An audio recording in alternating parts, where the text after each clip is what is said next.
Selamat malam teman-teman yang eh, online. Ada Pak Ik, ada Mbak Tri sama Mas Han. Ya, malam, Pak. Everything is okay? Good? Oke, Terdengar jelas, Pak. Jelas, Pak. Bisa mulai belakang saya. Oke, Selasa kemarin nggak join ya? Join atau nggak Selasa kemarin? enggak, Pak, saya. Udah ya? Saya Pak Ik join ya? Join, Pak. Join ya? Agak ngaret dikit sih, Pak. Oke. Oke. Kita mulai ya teman-teman untuk hari ini. Jadi ini materi terakhir sebelum kita masuk ke materi visual merchandising dan akhirnya nanti akan mengerjakan project merchandising. Jadi cuma ada satu project di satu mata kuliah ini, teman-teman merancang merchandise diawali dengan pemilihan brand. Diawali dengan pemilihan brand, STP sampai akhirnya kalian menentukan merchandise apa yang cocok untuk kalian kerjakan di akhir semester nanti. Ini at least kurang berapa pertemuan berarti? Hah?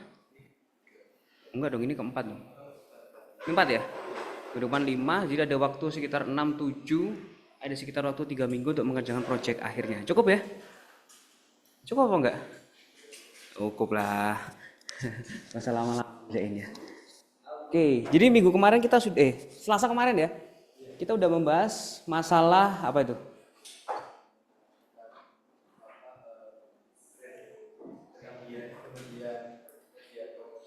Mas, kamu nyaman gak sih di Zoom gitu?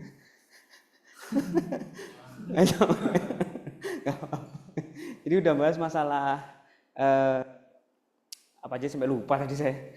Brand, media informasi, promosi, dan juga bagaimana membuat brand trust, brand awareness terhadap sebuah merek gitu ya. Oke. Wis Mas tak bantu Mas ya. Ini mau sapa tulinan iki. Lu ngali mundur. Mundur. Yes. Follow me. Kok nggak ngikutin saya? Skapo post di situ aja. Nggak apa-apa ya, teman-teman yang online bisa melihat teman-teman di kelas gimana suasananya. Oke, hari ini sesuai dengan apa yang saya sampaikan kemarin, kita akan ngomong yang namanya AIDA. Ya, ingat ya AIDA ya. Apa itu AIDA? Rest, saya, dan juga action. Oke. Tapi sebelum masuk ke AIDA, apakah teman-teman pernah mengetahui tentang konsep dari ekuitas?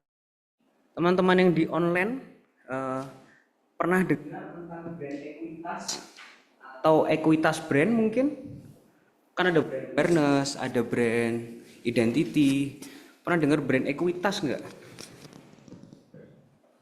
Pernah dengar tapi enggak paham, Pak. Loh. Oke. Kalau Tapi ya ini, Pak, tadi videonya ini kayak agak nyandet gitu, lumayan ya lama. agak berbeda ya. Oke, tadi saya masih ngomong bahwa hari Selasa kemarin kita membahas terkait dengan brand, lalu juga media-media yang digunakan untuk membuat kampanye sebuah brand supaya brand itu bisa dikenali lebih lanjut. Lalu sebelumnya saya juga sempat mengatakan bahwa minggu ini kita akan belajar terkait dengan AIDA, lalu semiotika. Tapi sebelum itu saya nanya dulu, teman-teman ngerti nggak tentang brand equity atau ekuitas brand? Itu dulu. Sebelum kita masuk ke materi AIDA. mungkin nilai tambah suatu brand itu dibanding produk sejenis. Nilai brand dibandingkan dengan brand sejenis. Nilai tambahnya. Nilai tambahnya. Itu yang sedikit saya tahu, Pak. Oke, nilai tambah dari sebuah brand untuk membedakan dengan brand yang lainnya gitu ya, Han ya. Bentuknya apa itu, Han? Mas Handi. Bisa jadi mungkin ini persepsi kualitas. Persepsi Seperti kualitas. contohnya kan deterjen brandnya banyak. Mungkin Yes. yang kualitasnya dinilai bagus cuma beberapa brand. Sedangkan brand yang lain dinilai kualitasnya masih di bawahnya seperti itu Pak. Videonya macet Pak, nggak terdengar apa-apa.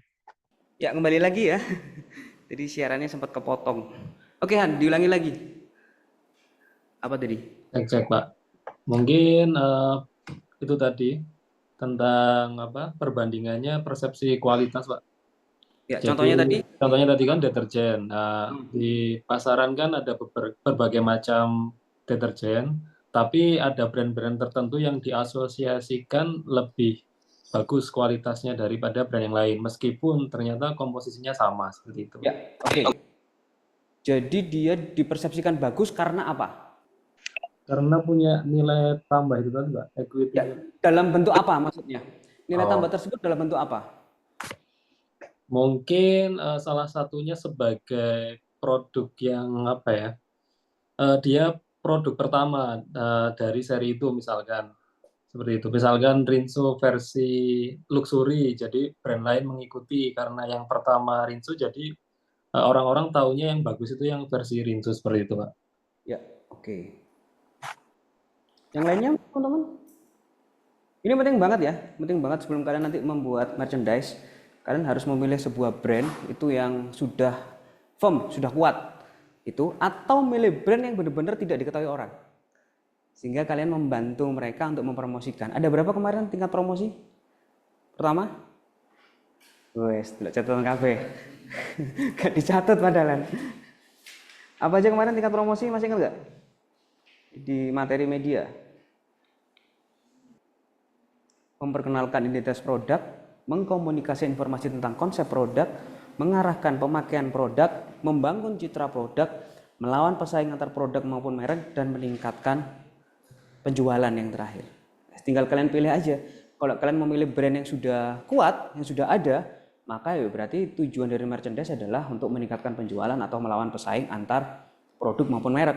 Tapi kalau kalian memilih brand atau UMKM atau apapun itu yang tidak terkenal atau yang masih baru, berarti merchandise kalian tujuannya untuk memperkenalkan identitas produk, mengkomunikasikan informasi konsep produk, atau bisa jadi untuk ya membangun citra sebuah produk. Makanya nanti pemilihan UMKM atau pemilihan brand terserah kalian sebenarnya. Tinggal kalian pilih. Kalau brandnya sudah terkenal, ya berarti dua itu tadi ya yang saya sebutkan, melawan pesaing antar produk maupun merek dan meningkatkan penjualan. Tapi kalau brandnya masih belum dipahami atau belum dikenal, maka memperkenalkan identitas produk, mengkomunikasikan tentang informasi konsep produk, dan membangun citra sebuah produk. Itu nanti tugas setelah saya kasih materi di minggu depan. Itu ya. Oke, ingat-ingat ya promosi ya. Oke. Nah, sebelum masuk ke promosi, saya ingin sedikit menceritakan terkait dengan ekuitas sebuah brand atau ekuitas merek. Entire screen.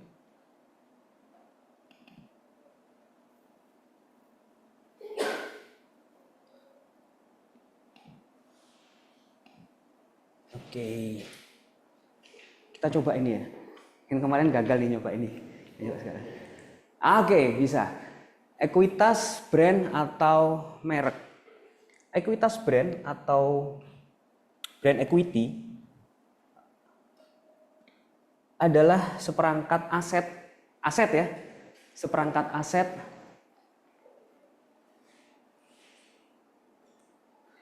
dan liabilitas merek yang berkaitan dengan suatu merek, nama dan simbolnya yang menambah atau mengurangi nilai yang diberikan oleh suatu barang atau jasa kepada perusahaan dan para pelanggan perusahaan. Jadi yang disampaikan oleh Mas Handi tadi sudah benar, dia adalah seperangkat aset. Cuman asetnya apa?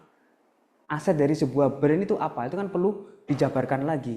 Bisa jadi aset sebuah brand itu adalah produknya, bisa jadi aset sebuah brand adalah visual identity-nya, ya, bisa jadi aset sebuah brand adalah mungkin bukan visual identity tetapi audio identitasnya seperti jingle dan sebagainya. Itu adalah konsep ekuitas brand atau brand equity. Jadi itu semua berkesinambungan. Semua media, baik itu informasi, promosi, atau mungkin yang kemarin disampaikan oleh Mas Arham, ada fantasi atau edukasi dan hiburan, itu merupakan satu konsep ekuitas dari sebuah brand.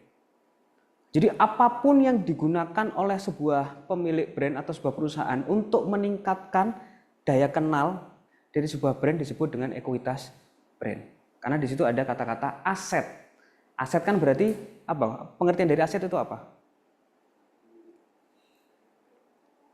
Aset tanah, aset bangunan, harta ya, harta benda atau apapun itu. Tapi kalau di ranah brand kan bukan harta benda ya. Ya, kepemilikan. Berarti kan semuanya. Segala sesuatu yang ada atau melekat di brand tersebut. Makanya kenapa kok sebuah brand itu tidak boleh ditiru? Sebenarnya kan menjawab pertanyaan kemarin. Ada yang bertanya kan, kenapa kok, siapa yang tanya kemarin? Anda ya? Nanya, kira-kira warna biru ini boleh dipakai atau tidak? Nah, itu tergantung dari kesadarannya. Kalau Oreo itu sudah mematenkan warna biru dan tipografinya, maka itu bagian dari ekuitas brand atau brand equity. Karena itu bagian dari aset, seperangkat asetnya. Kevin Ken Keller mencoba memperkenalkan konsep brand equity,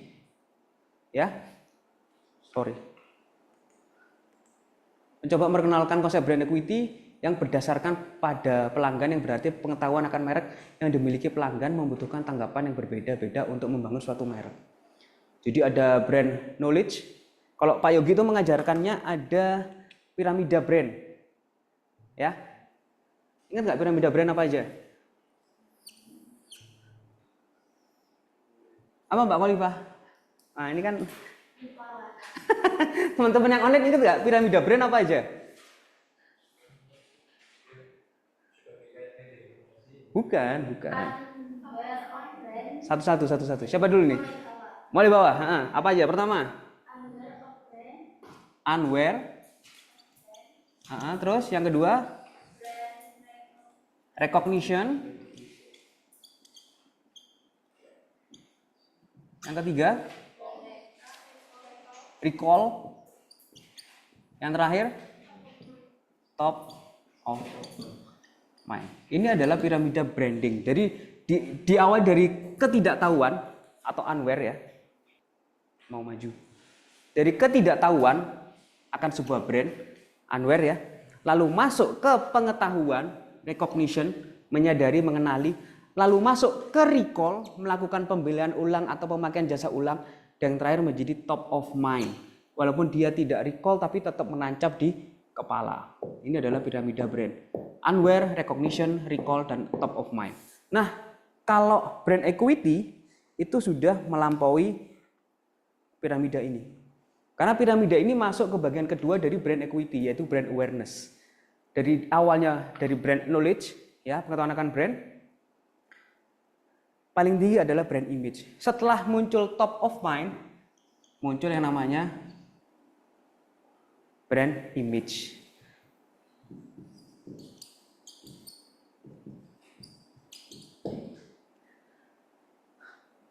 Piramida brand ini yang disebut dengan brand awareness itu ada di benak konsumen. Tetapi kalau sudah ngomongin brand image itu ada di benak pasar. Ada yang tidak menggunakan Apple? Yang tidak menggunakan produk Apple ada? Hanya pakai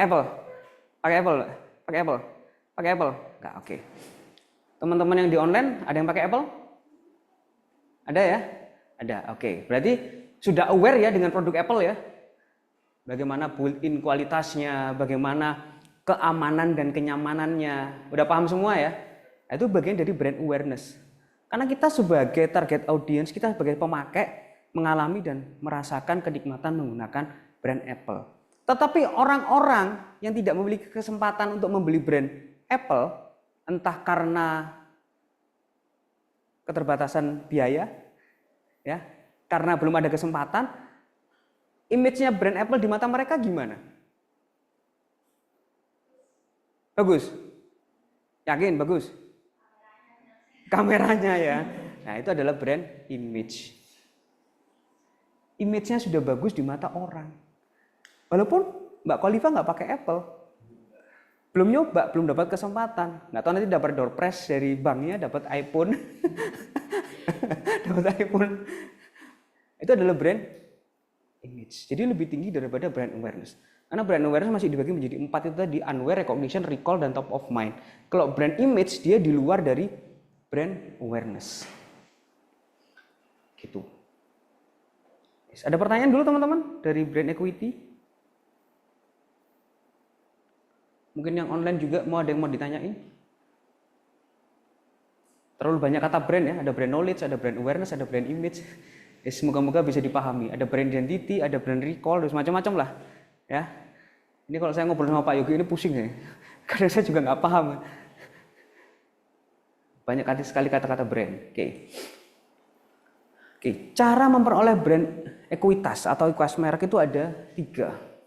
Pertama adalah membangun, ya, membangun itu dari awal berarti ya, mulai dari dia unaware, recognition, recall, top of mind, lalu dia meminjam, dan yang terakhir adalah membeli. Yang meminjam ada yang tahu contohnya? Pakai mic. Bagaimana sebuah brand itu meminjam merek dari brand yang lain? Permisi. Kayak mungkin awalnya kayak meminjam suatu barang, ya sebut saja kayak HP gitu, Apple gitu. Karena di saat meminjam itu merasa kayak coba kamera gitu. Bukan pada target audiensnya, tapi pada mereknya. Merek yang meminjam merek lain untuk naik. Cara meroleh ekuitas merek adalah dengan cara membangun. Kalau membangun jelas ya, dari awal, jelas ketok nih. Brand awareness, sampai akan jadi brand image. Lalu bisa saja sebuah brand itu meminjam brand yang lain untuk dia berkembang. Bahkan dia membeli atau take off atau ambil alih sebuah brand supaya dia jadi brand yang terkenal. Nah, pertanyaan saya, pernah nggak kalian memikirkan atau melihat atau menyaksikan atau mengetahui sebuah brand itu meminjam brand yang lain untuk naik? Apa? Satu-satu dulu, meminjam dulu. Kalau misalkan Oreo minjem itunya kayak dari desainnya Oreo gitu, itu termasuk meminjam. Meminjam kayak Iya, minjam. Ada lagi? Silakan. Kalau misalnya ada Android yang mengunggulkan soundnya karena dari Dolby, itu Iya. Itu apa tadi?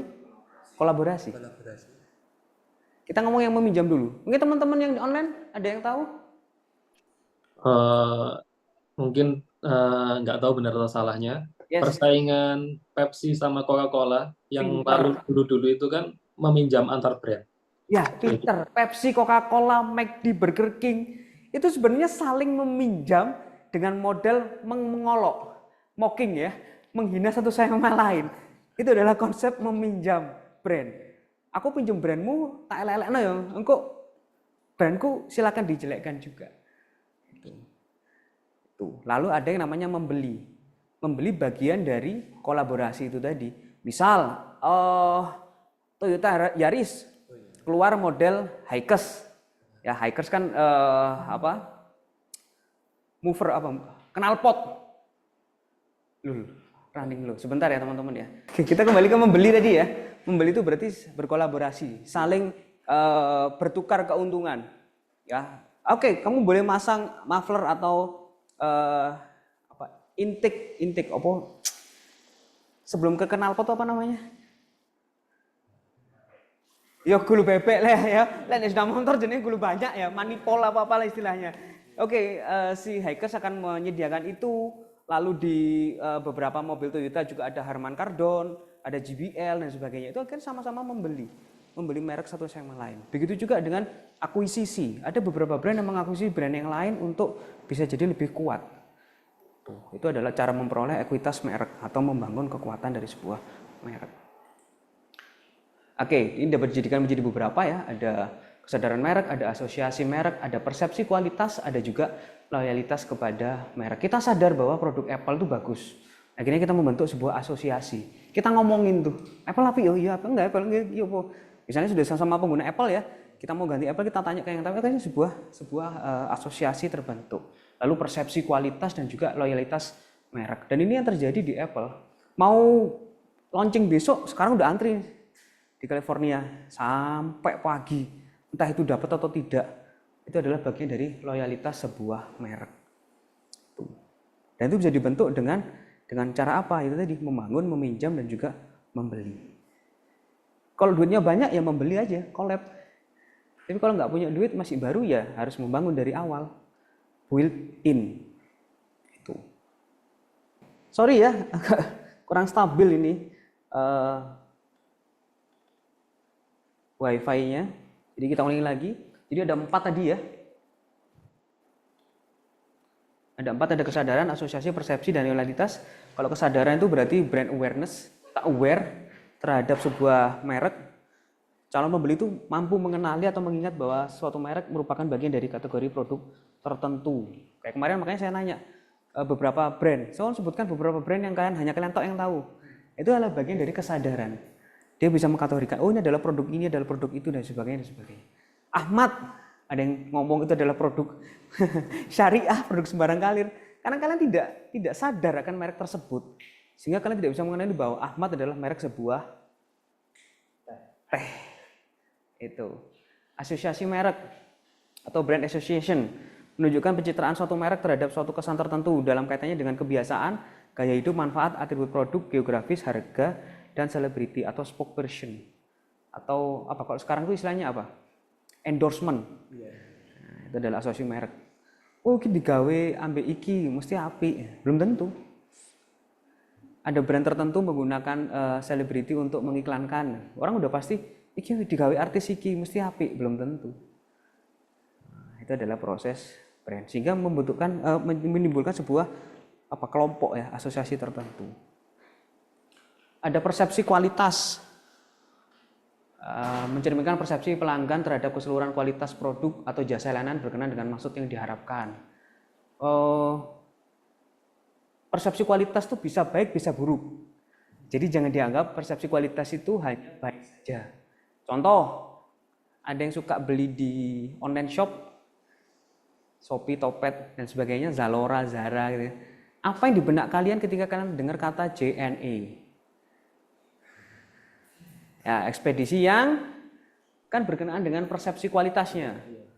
Yang seperti apa? Oh, yang lama, kurirnya nggak mau nyari alamat, yang ini, yang itu, dibandingkan dengan Ninja Express jauh lebih berbeda. Tapi asosiasi atau persepsi kualitas tersebut tergantung dari geografisnya.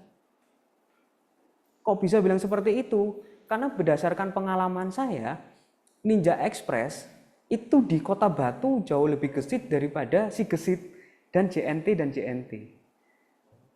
Sehingga banyak orang-orang di sana pakai Ninja Express. Tetapi kalau di kota-kota besar jarang banget orang pakai Ninja Express.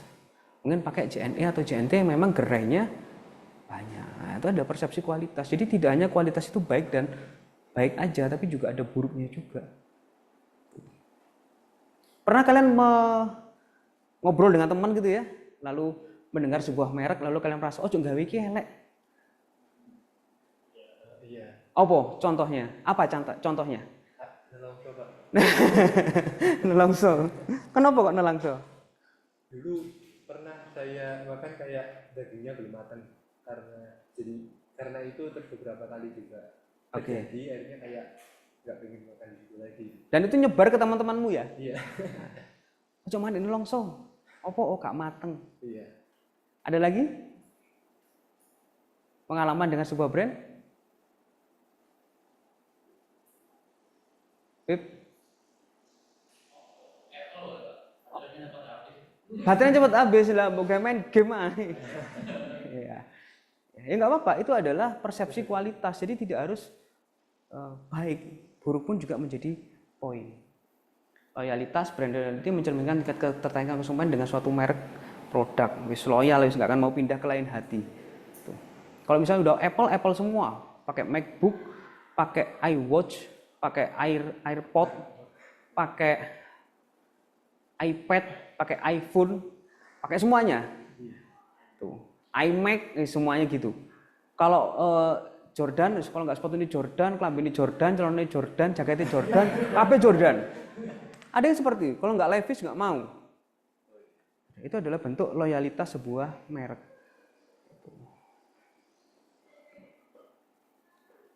Ada pertanyaan teman-teman? Sebelum masuk ke Aida. Ada, Pak. Ya silakan Mbak.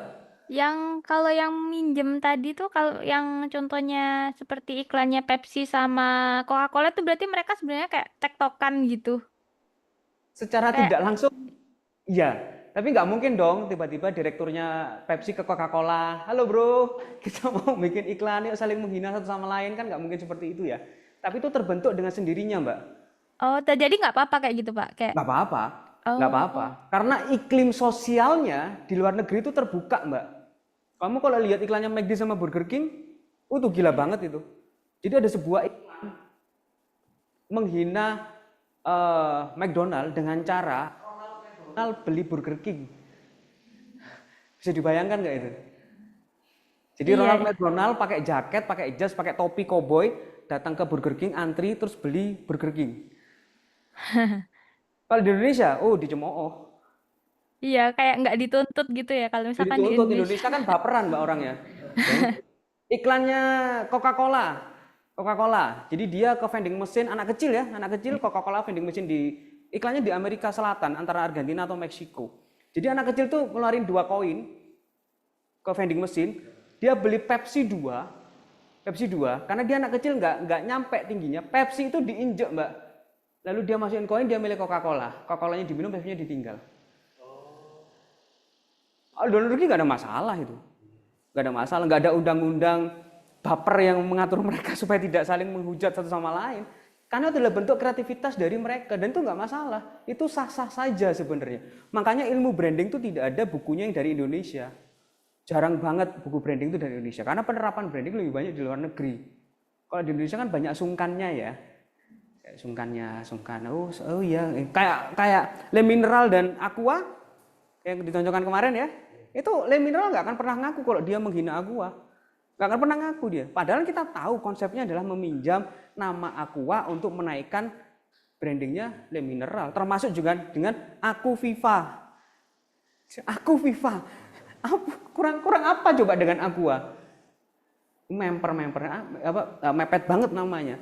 Pronounce-nya hampir sama. Tetapi kan mereka nggak mau dikira menjiplak. Enggak, ini adalah original dari saya. Tapi kenapa harus Aku Viva? Kenapa enggak? Begitu Mbak Tri. Ya. Jadi masih sah-sah saja sebenarnya. Iya, makasih Pak. Oke, ada yang lain? Ya, yang keras Mbak, ada mic supaya teman-teman yang online dengar. Perkenalkan nama, dari desa mana, kelompok berapa? Kalau misalnya apa sama gacuan itu Pak, Kacauan? minta kayak belinya atau gimana? Maksudnya gimana tuh Mbak? Itu kan kayak kan buka kemana-mana. Itu satu perusahaan atau cuman kita membeli brandnya untuk mengembangkan? Oh, itu namanya franchise. Apa franchise itu? Ada bisa menjelaskan nggak franchise? Bukan kentang goreng ya? French fries itu. Apa franchise itu? Membeli nama, tapi tetap dengan satu induk. Jadi saya punya brand. Brand saya adalah air mineral sehat makmur. Gitu. Saya buka franchise, saya jual tuh franchise-nya ke teman-teman yang lain. Atau yang paling sering adalah coklat klasik. Daripada kamu bikin brand baru yang nanti akhirnya bersaing dengan coklat klasik, mendingan kamu beli brand tersebut. Tak franchise-kan brandku. Jadi teman-teman saya kasih franchise brand saya dengan membayar 20 juta, nanti sisanya per bulannya dibagi berapa persen, 60 buat kalian, 40 buat saya. Itu disebut franchise. Itu sama aja, itu membangun sebenarnya. Sebenarnya secara tidak langsung kalian membantu saya untuk mendapatkan uang dengan apa? Dengan mengelola franchise saya. Itu yang terjadi di Indomaret, di Alfamart, lalu di Mie Gacoan dan sebagainya. Tapi kalau kayak Mie Gacoan tuh nggak franchise deh kayaknya. Kayak nggak tahu. Kalau Indomaret sama Alfamart franchise. Karena di negara saya, di Bondowoso sana, di asal saya sana, ada tetangga saya yang membeli franchise-nya Indomaret. Jadi kamu beri franchise Indomaret 300 juta, dapat stok barang dari Indomaret itu selama 1 tahun penuh, lalu nanti membayar Indomaret berapa dan sebagainya. Ada yang 500 juta, ada yang sampai 1 miliar dan sebagainya. Itu disebut dengan franchise. Bagi hasil. Silakan Mas. Kalau yang meminjam itu kayak Mhm. apa ya dari konsepnya gitu Mhm. kayak tidak jelas kan itu karena pedas yang awalnya dulu dengan setan atau Heeh. itu jadi konsepnya juga Oh, itu konsepnya dia membangun, Mas. Dia menjadi pesaing.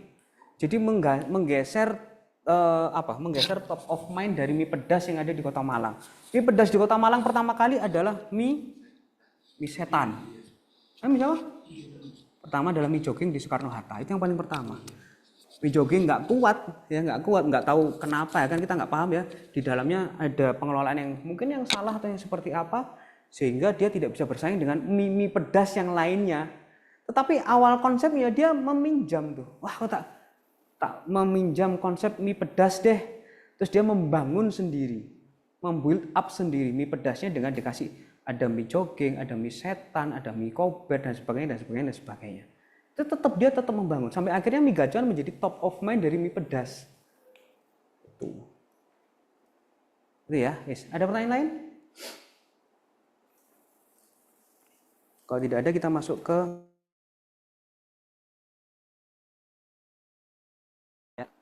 ini awal mula AIDA itu dikenalkan pada tahun 1898 oleh Elmo Lewis, Etias Saint Elmo Lewis. Ya, ilmu ini muncul di dunia marketing yang berisi tahapan-tahapan ketika konsumen mulai sadar ya, berarti masuk ke recognition dan tertarik ya dengan sebuah produk sampai kemudian mencoba mengambil keputusan untuk membeli atau memiliki produk tersebut. Itu adalah konsep dasar dari AIDA. Diawali dari si Elmo tadi mengamati perilaku konsumen, ya, konsumen sehingga muncullah teori AIDA. Ini merupakan model marketing yang sangat mudah dapat mengidentifikasi tahapan kognitif seorang konsumen dalam proses pembelian suatu produk atau jasa. Ya, model marketing yang dapat mengidentifikasi tahapan kognitif. Apa itu kognitif?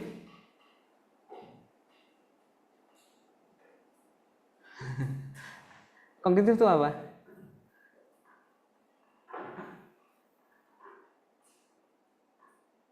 Pura-pura gak krungu. Apa kognitif itu? Apa Mbak Khalifah kognitif? Browsing dulu. Silakan saya kasih waktu 1 menit untuk browsing. Kognitif. Ya. Kognitif itu tahapan proses kesadaran diri kognitif. Apa itu AIDA? Attention, interest, desire, sama action. Ya, attention itu mengandung daya tarik, interest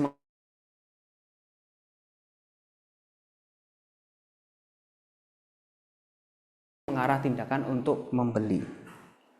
Ini saya kasih contoh ya, untuk media desain dalam bentuk statis atau poster.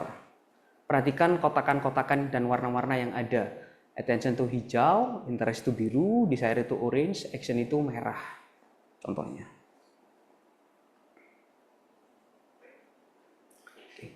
Attention atau biasa disebut dengan emphasis ya adalah poin pertama yang kita lihat ketika kita melihat sebuah media desain. Kalau kalian lihat poster yang ada di depan atau di layar teman-teman, attention-nya tentu saja ada di visualnya. Visualnya. Ini adalah attention-nya. Lalu setelah itu kalian tertarik, ini gambar apa sih? Ya, kognitif kalian bekerja nih. Lalu mencari, ini disebut dengan interest. Oh, ada director get tactical. Udah nih ya, lalu ada hasrat untuk mengetahui lebih lanjut, disebut dengan desire. Ini tahun 2010, NZ film. Terus kalian udah tertarik lihat gambarnya, tahu informasinya apa, diselenggarakan di mana, lalu langkah terakhir apa? Iya, mencari tahu datangnya gimana, daftarnya seperti apa, ada websitenya www.animationfilm.co.nz. Ini adalah proses menggiring target audience untuk tertarik pada iklan kita. Nih, intensinya jelas ya, ada di gambar guritanya. Lalu setelah kalian ter-attention dengan gambar guritanya, kalian akan cari tahu nih acaranya apa. Laughing Squid 10 Anniversary Party. Oh, ada party nih. Asik nih party. Lalu kalian desire, ingin mengetahui dia diselenggarakan di mana, tanggal berapa, acaranya seperti apa. Saturday November 12, 2025 di San Francisco. Itu desire-nya. Tergelitik kalian kepingin hadir ke San Francisco, ya apa carane? Di sini ada laughing.squid.com. Termasuk juga ada barcode-nya. Next. Attention-nya ada di gambar air gede nih, satu tetes air. Lalu ada interest-nya, lalu ada desire-nya, ada action-nya. Ini yang lebih kompleks. Attention jelas pada visual grafisnya di sini. Ya, gambar bulan sabit dan sebagainya nih, gambar bidang-bidang. Lalu interest-nya ada di kegiatannya. Modern meets the street. Lalu desire-nya ada di keterangannya, dan action-nya terakhir ada di bagaimana kalian mengikuti acara tersebut. Nah, kalau di media statis enak dia. Kalau di media audiovisual susah. Susah. Kenapa kok saya bilang susah? Karena ketika kita berhadapan dengan iklan ya, audiovisual kan iklan ya. Nggak sampai 2 detik udah kalian skip. Di YouTube tuh, enggak, gue iklan ini skip. Kalian tidak nunggu iklan itu selesai. Berarti kalian kan tidak kasihan dengan teman sejawat kalian. Karena yang bikin iklan tuh ya, you are di cafe pisan. Iya nggak? Nonton film di YouTube kalian skip nggak? Dan iklan? Iya, kenapa kalian skip? Karena nggak ada fitur skipnya ya. Berarti kalian durhaka dengan teman kalian. Bayangkan kalau itu yang bikin iklan kalian, itu di skip ya opo rasanya. Kenapa saya menjelaskan AIDA kepada kalian? Kok tidak langsung aja ngejelasin merchandise gitu ya? Langsung merchandise aja Pak, kita langsung bikin karya. Nanti jatuhnya teman-teman hanya bikin tumbler, bikin kaos, gantungan kunci, dan juga stiker. Karena konsep merchandise itu nggak cuma seperti itu. Karena merchandise merupakan bagian dari promosi. Sehingga merchandise yang kalian berikan atau yang didapat oleh target audience kalian itu harus mengandung attention, interest, dan desire. Sehingga apa? Sehingga ketika nanti orang tuh kepingin melakukan sesuatu, akan ingat tidak langsung pada brandnya, tapi pada merchandise-nya. Nah, itu adalah konsepnya seperti itu. Nah, kalau di merchandise kan kita terbatas tuh medianya. Nggak seperti poster yang ukuran A3, poster ukuran A4. Kalau merchandise kadang bendanya nggak terlalu besar. Bisa jadi dia hanya gantungan kunci lah gitu ya. Bisa jadi dia hanya pin yang ukurannya tidak terlalu gede, 3 lawan 5, atau hanya sekedar kotak atau pouch yang ukurannya hanya 12 kali 15. Bagaimana kalian bisa mengolah attention?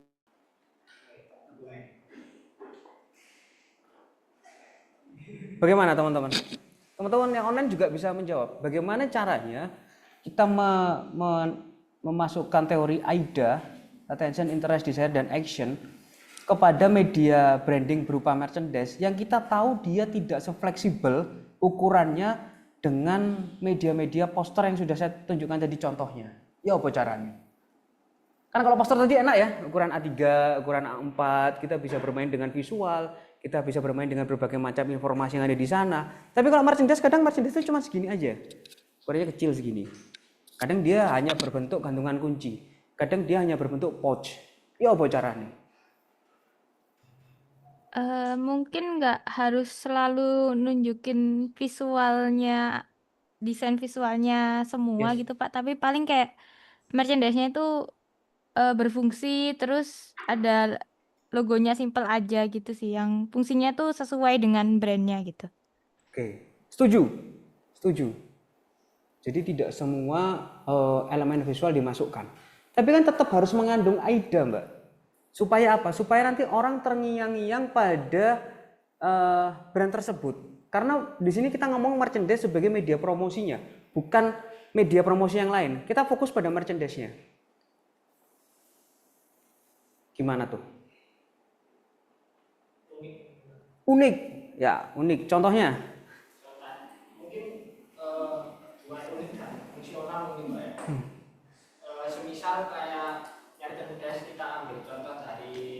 Coca-Cola atau Pepsi gitu, kita bikin gantungan kunci yang unik, terus mungkin berbentuk kayak cungkil buat buka tutup botolnya gitu, jadi berfungsi juga.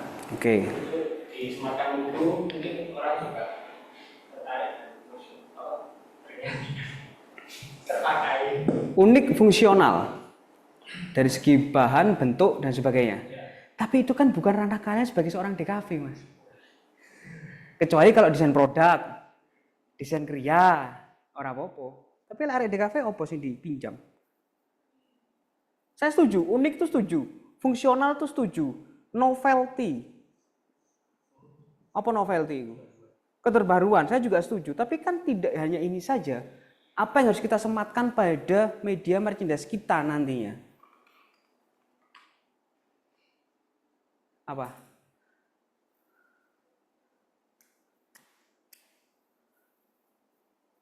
Apa kira-kira sing kita sematkan?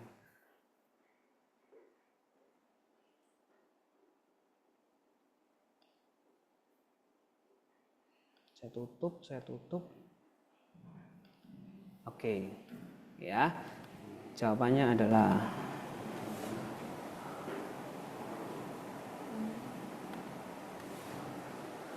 ini jawabannya. Semiotika. Itu yang kita sematkan pada merchandise kita. Bisa berupa apa? Icon. Apalagi? Indeks. Indeks itu susah loh, Mas. Indeks. Apalagi? Simbol.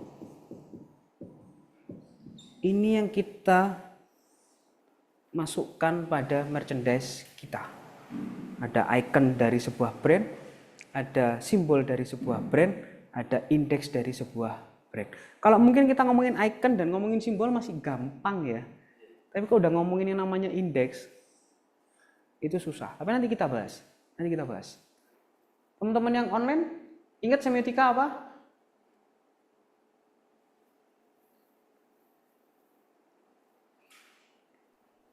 Cara kerja suatu tanda intinya. Cara kerja suatu tanda. Oke. Teman-teman yang offline, ingat semiotika apa? Ilmu yang mempelajari suatu tanda. Oke, good. Oke. Familiar dengan logo ini? Hah? Familiar dengan ini?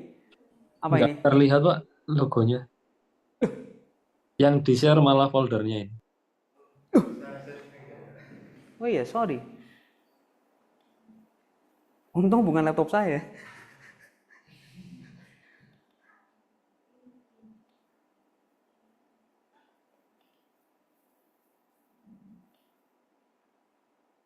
Entire screen.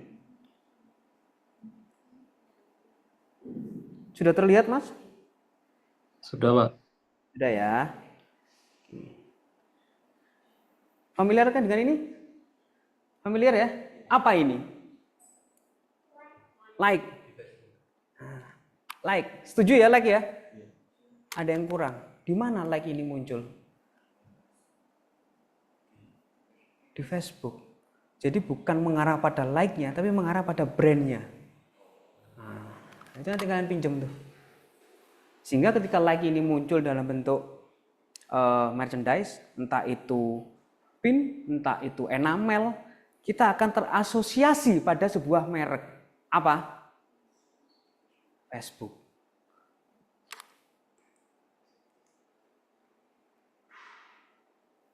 Ini familiar ya? Apa ini? Simbol atau icon? Simbol atau icon? Hah? Masa? Simbol. Simbol atau icon tuh? Segera.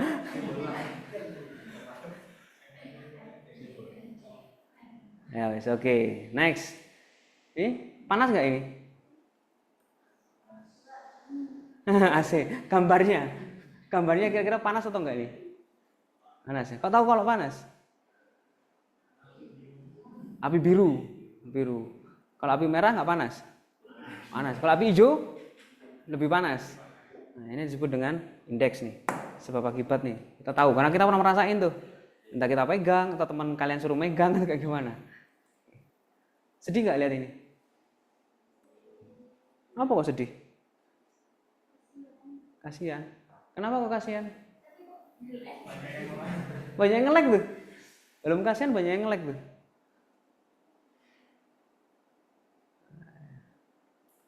Ya apa ini? Berarti tandanya apa ini? Kalian sedih, diminta terus sedih tapi suruh nge-like. Apa maksudnya?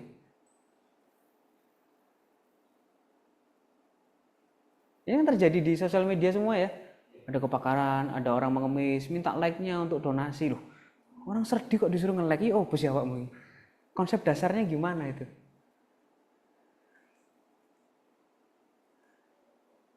Ya, semiotika adalah ilmu tentang tanda. Tanda atau lambang itu merupakan sebuah penunjuk dalam bentuk komunikasi. Bukan petunjuk ya, penunjuk. Apa bedanya petunjuk dengan penunjuk? Bedanya penunjuk dengan petunjuk. Semiotika itu penunjuk, bukan petunjuk. Sampai kan kalian merasa bahwa semiotika adalah petunjuk ya? Padahal semiotika adalah penunjuk. Apa bedanya penunjuk dengan petunjuk? Kalau penunjuk tuh subjek, Pak. Kalau petunjuk itu objek. Oke, apakah media yang kamu rancang itu subjek atau objek, Mbak? Salah.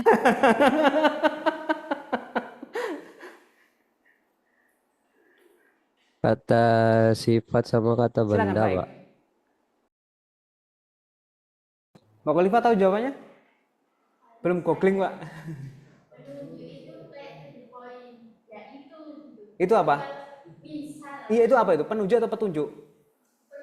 Penunjuk. Ya wes itu gitu. Kalau petunjuk itu kalau dilakukan ya silakan, kalau enggak ya silakan gitu. Oke. Jawaban yang yang boleh lah. Iya, boleh. Sekarang ada lampu merah. Itu penunjuk atau petunjuk?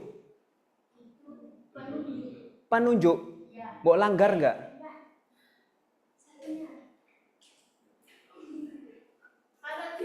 Allahumma sholli. Gimana Faik? Sorry, gimana Faik? Lanjut. Penunjuk dan petunjuk tadi apa Faik? Kalau petunjuk itu alat yang menunjukkan sih, Pak. Kalau penunjuk itu orang yang memberi arahan. Saya Penunjuk, pahamnya gitu sih, Pak. penunjuk itu berarti subjek ya, orang ya. Sama kayak Tri tadi jawabannya ya. Masih kaidah bahasa sih, Pak, itu kan. Belum objektif. Oke. Kalau teman Anda tadi itu tadi ya jawaban dari teman online. Kalau teman-teman offline diulangi lagi Mbak Khalifah biar teman-teman yang online dengar. Nah, Penunjuk itu kayak to the point gitu loh, Pak. to the point. Ya itu, maksudnya nilai poinnya ya itu gitu loh. Kalau Jadi penunjuk. tidak multi tafsir. Ya. Tidak multi tafsir. Itu adalah penunjuk. Iya, penunjuk. Kalau petunjuk Kalau petunjuk ya diarahkan yang benar, tapi kalau dia nyelontang gitu nggak apa-apa, terserah pribadi masing-masing. petunjuk. Aku nulis apa ini kira-kira? Sak karepe. Terserah ya. Sudah diarahkan. Nanti kalau nggak sesuai arahan ya terserah gitu loh, Pak. Ya, petunjuk. Kalau Nabi Muhammad itu dapat petunjuk atau penunjuk? Saya bikinnya itu. Petunjuk ya. Petunjukmu. Petunjuk jalan. Ya Tuhan, aku mohon petunjukmu. Ya, seperti itu. Kalau penunjuk berarti to the point. Iya, kayak itu loh, pensil ya gitu kan. Oke. Langsung to the point gitu. To the point. Itu penunjuk ya, to the point. Tunjuk kan ditunjuk kayak nunjuk gitu, Pak. Nunjuk. Kalau petunjuk berarti Ya, itu Arab. kenapa ditulis. terima kasih. Selamat malam ya. Ada jawaban yang lain teman-teman? Penunjuk dan petunjuk. silakan.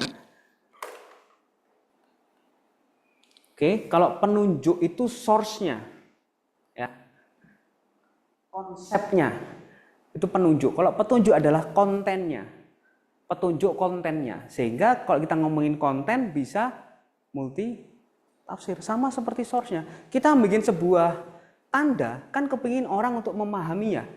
Makanya ada simbol, icon dan juga indeks. Tetapi ketika orang itu berbeda penanggapannya, ya sudah nggak apa-apa. Makanya penunjuk itu bentuk dari komunikasi. Semiotika itu ada dua, teman-teman.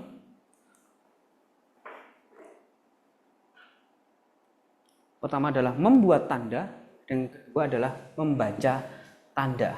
Kira-kira membuat dulu atau membaca dulu? Baca dulu ya. Membaca tanda dulu, baru itu kita membuat, lalu kita Oke, gitu ya. Proses semiotika adalah membuat dan membaca. Selalu diawali dengan membaca terlebih dahulu, lalu kita kok mati AC-nya? Dingin. Ya, jadi kita membaca dulu, baru kita membuat. Lalu membaca lagi, baru membuat lagi. Membaca lagi, baru membuat lagi.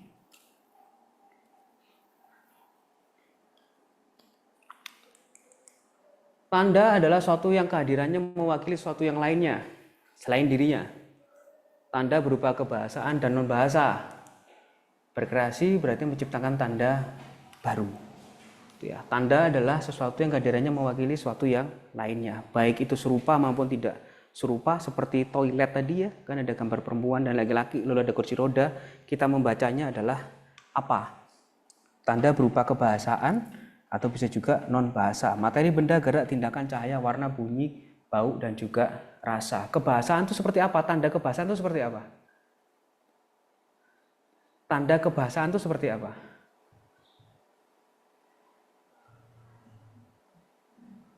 Tanda kebahasaan contohnya apa? Kalau non bahasa kan udah kalian kerjakan setiap kali ngerjain tugas di kafe kan? Memilih warna, memilih gambar dan sebagainya itu adalah tanda. Tapi kalau tanda berupa kebahasaan itu apa? Itu non bahasa itu. Non bahasa bukan? Bahasa. Itu bahasa.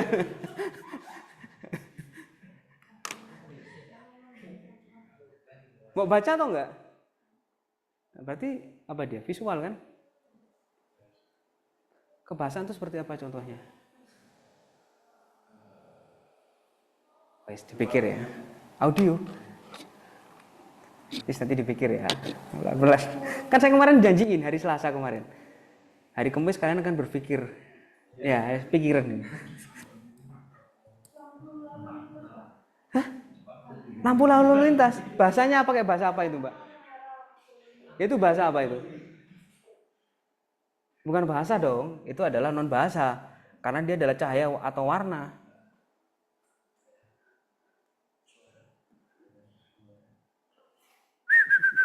Bahasa apa itu? Ya kan dibahasakan. Wes. Masa nggak ngerti rek bahasa itu apa? Ujian. Hah? Ujian. Pujian bisa. Bahasa daerah itu kan tanda. Bahasa daerah itu tanda nggak? Bahasa daerah itu tanda atau bukan? Contohnya? Nah. Ya, ini jadi adalah proses semiotika ya. Ada produksi, ada tanda, dan juga ada konsumsi. Ya, produksi itu berarti yang membuat, konsumsi itu berarti yang membaca. Encoding, decoding. Encoding itu berarti kalian yang memproduksi, decoding itu adalah konsumen atau target audience kalian. Di tengah-tengahnya ada tanda atau message atau pesan. Sehingga ketika nanti kalian membuat sebuah merchandise, kalian adalah pembuat tandanya. Lalu ada message yang tersisip pada media desainnya berupa merchandise yang bisa dibaca oleh target audience. Ya contohnya paling gampang adalah punyanya Pierce. Ya. Pierce.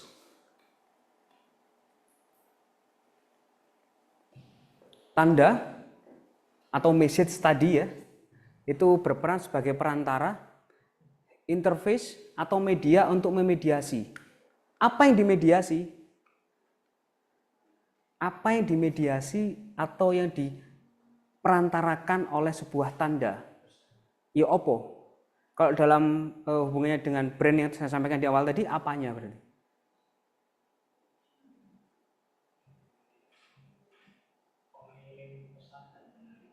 Ya, apanya yang dikirim? Dari sebuah brand itu apa nih sih dikirim? Tak nyalakan ya, agak sedikit hot. Apa? Value brandnya, brand ekuitasnya, kesadaran brandnya.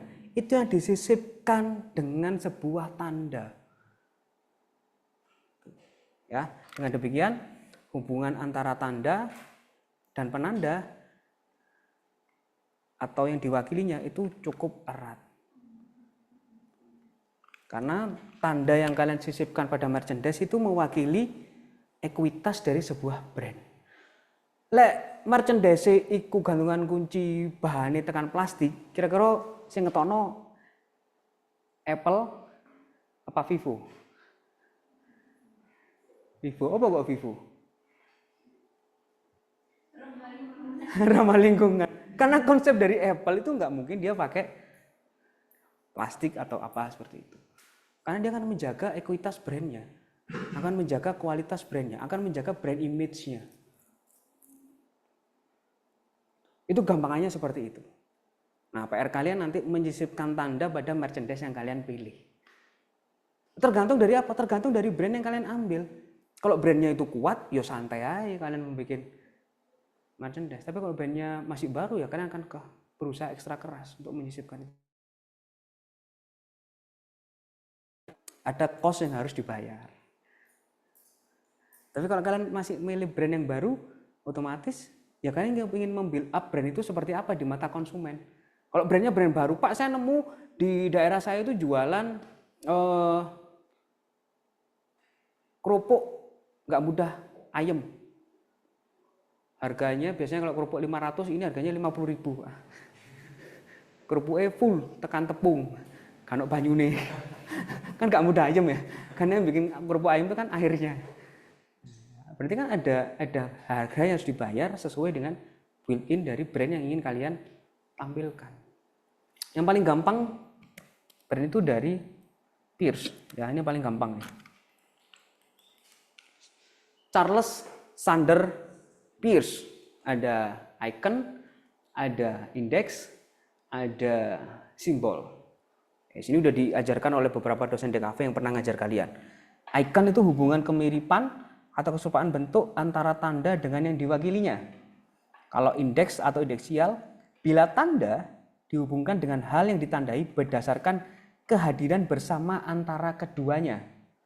Simbolis adalah atau simbol adalah hubungan antara tanda dan yang ditandainya diterapkan secara arbiter. Ya, arbiter itu kesepakatan. Kesepakatannya melalui apa? Melalui kebiasaan atau juga melalui konvensi atau musyawarah. Diputuskan bersama, itu adalah konvensi. Wis, ini udah tahu ya. Udah diajarin berkali-kali, udah disinggung berkali-kali. Jadi nanti ini bisa kalian pinjam dalam merancang tanda pada merchandise yang kalian buat. Ingat merchandise itu bentuknya nggak gede. Ya, dia cukup sederhana, cukup kecil, kadang barang yang remeh-temeh, tetapi harus menyisipkan pesan dari brand dengan menggunakan tanda yang dipakai oleh Pierce. Icon, index, simbol.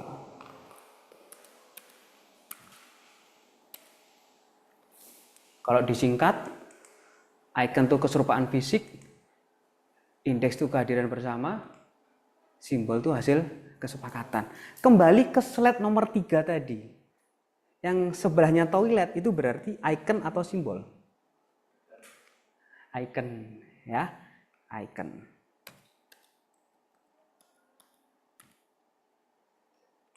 Ya, semetika Pierce. Tanda itu icon, indeks, dan juga simbol. Contohnya seperti ini. Icon. Nah, ya. Tadi yang di toilet tadi. Nah, ini adalah icon nih. Kalau indeks,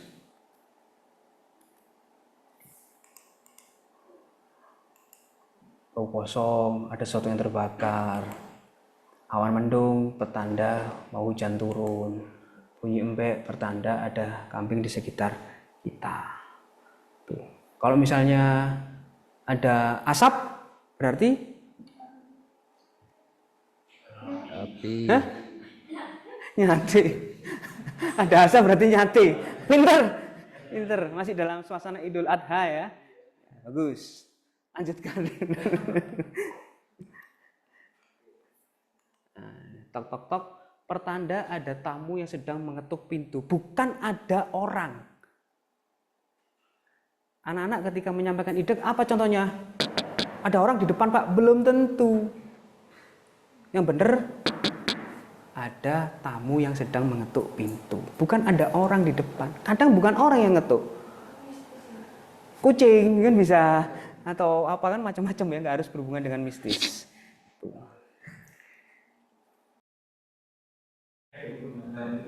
Air turun. Tandanya hujan tuh air turun. Kalau ini tandanya habis hujan basah. Tuh. Sekarang kita ngomongin simbol.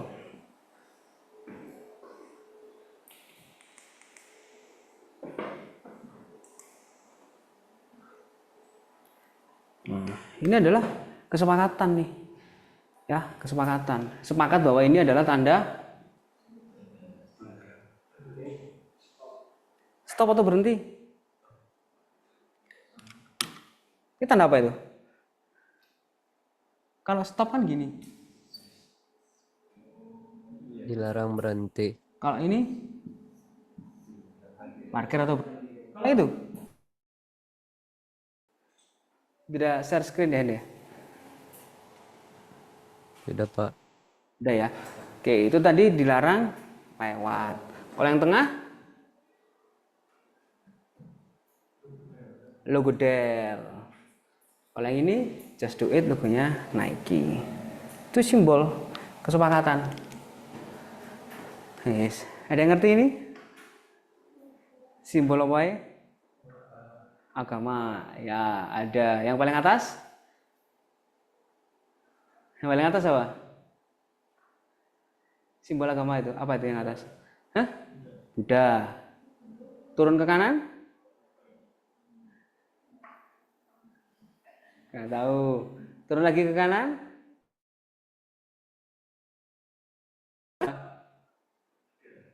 Nggak ngerti. Ini? Logo apa ini? Yin and Yang ini logo agama apa? Konghucu. Yang bawah ini? Islam. Yang ini? Hindu. Nah, ini yang gambar kayak gapura ini? Shinto. Yang atas? Kristen. Yang ini? Yahudi. Simbol kesepakatan. Kita sepakat bahwa itu adalah logo. Sehingga objek itu atau makna itu muncul dari adanya tanda dan juga adanya apa? Literasi yang ada di kepala kita. Jadi sebenarnya kalau kita membuat sebuah tanda, kita meminjam literasi target audiens kita. Contohnya apa? Contohnya kalian meminjam warna merah pada saat perayaan Cina. Kenapa? Karena kalian meminjam tradisi atau apa yang ada di kepala masyarakat Cina bahwa merah itu prosperity, keberuntungan. Tetapi ketika itu dipakai di musim kampanye, apakah itu menjadi keberuntungan?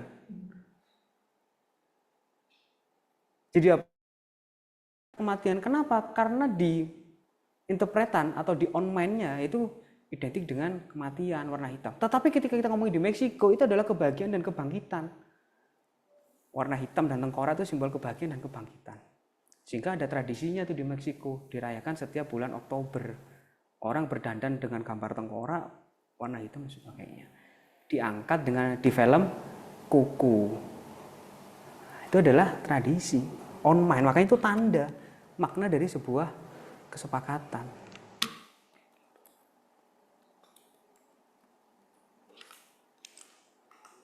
Semiotika bermanfaat untuk menjelaskan sistem kode yang berlaku dalam suatu gejala seni atau tanda sehingga tanda tertentu dimaknai dan memiliki efek secara tertentu juga.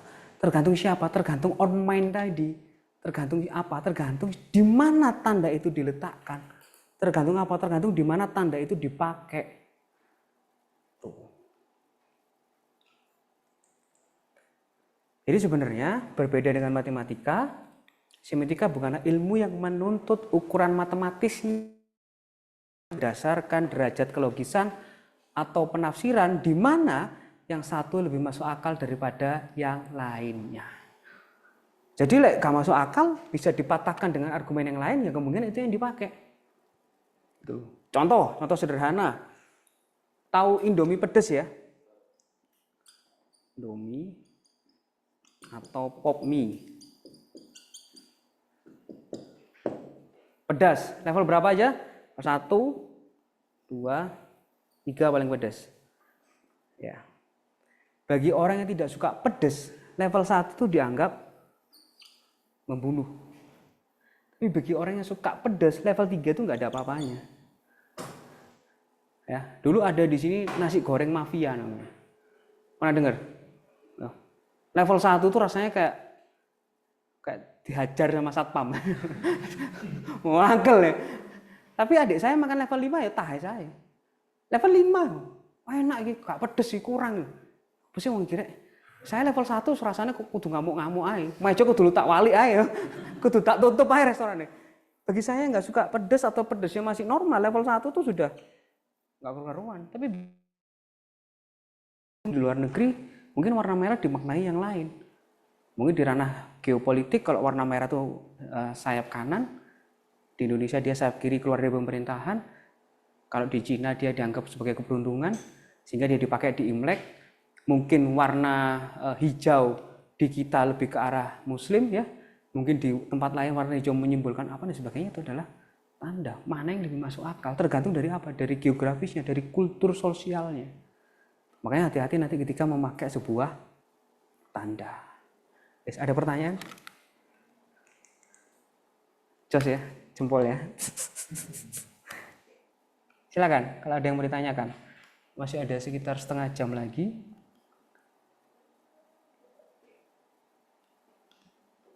Yuk. Aman ya semiotika ya?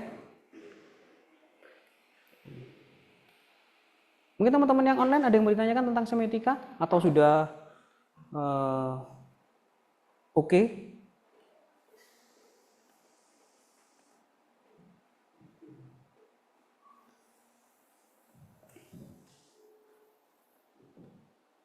Sudah oke, Pak. Oke, kita next ke materi efek semiosis. Jadi setelah kalian tadi membuat tanda ya dengan Peirce, simbol, icon dan juga indeks, otomatis kan ada efek yang muncul dari orang yang kalian kasih tanda. Bener ya? Misalnya ada laki-laki dan perempuan ya di depan kalian yang laki-laki ditampar. Otomatis kalian yang melihat kan mendapatkan efek semiosis dari kejadian tersebut. Sehingga muncul sebuah persepsi. Wah, laki-laki bajingan, kan gitu. Padahal belum tentu. Tentu kalau misalnya ada perempuan dan laki-laki ditampar, laki-laki yang salah kan belum tentu. Itu disebut dengan efek semiosis. Secara gampang seperti itu. Kalian nonton Indonesia Musuh Cina? Oh, nggak nonton ya. Sama kayak saya kemarin nggak nonton. Indonesia kebobolan, mangkel nggak? Mangkel, itu adalah efek semiosis. Melihat Indonesia musuh Jepang kalah ya, Indonesia musuh Cina ngegulin, kalian teriak nggak secara spontan? Itu adalah efek semiosis. Ada namanya itu. Nah sekarang saya tunjukkan nama-namanya. Sehingga nanti ketika kalian bikin merchandise, tunjukkan efek semiosis itu kepada target audience kalian. Ya. Efek semiosis.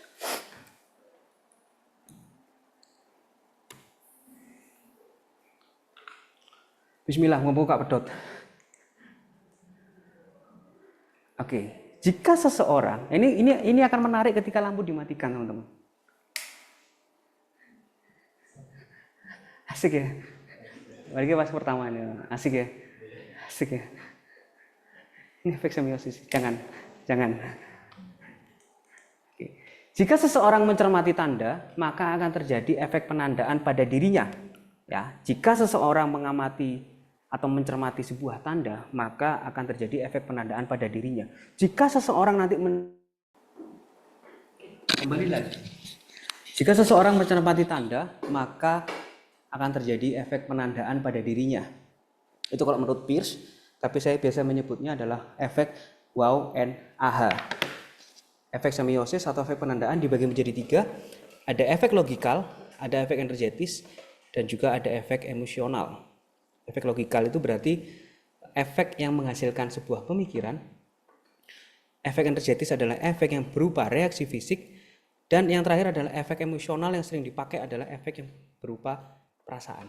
Oke.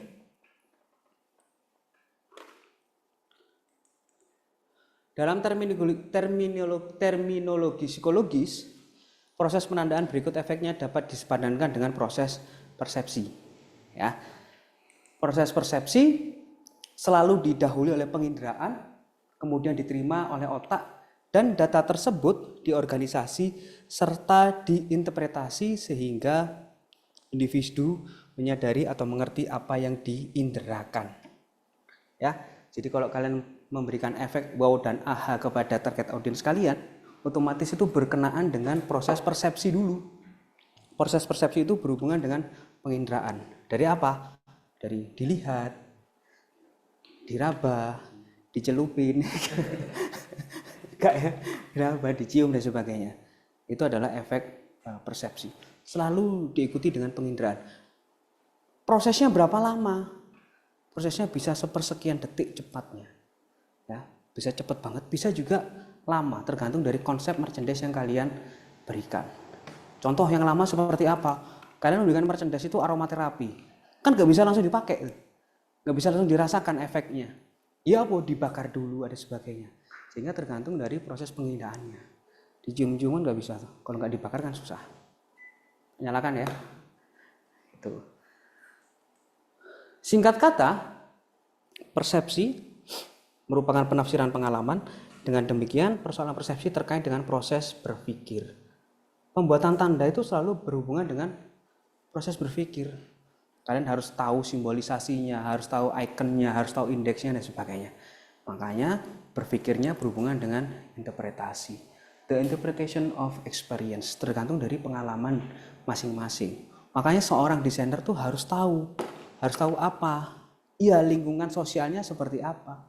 Itu semua sudah diwakili dengan apa? Dengan kalian menentukan segmentasi di awal media kalian dibuat.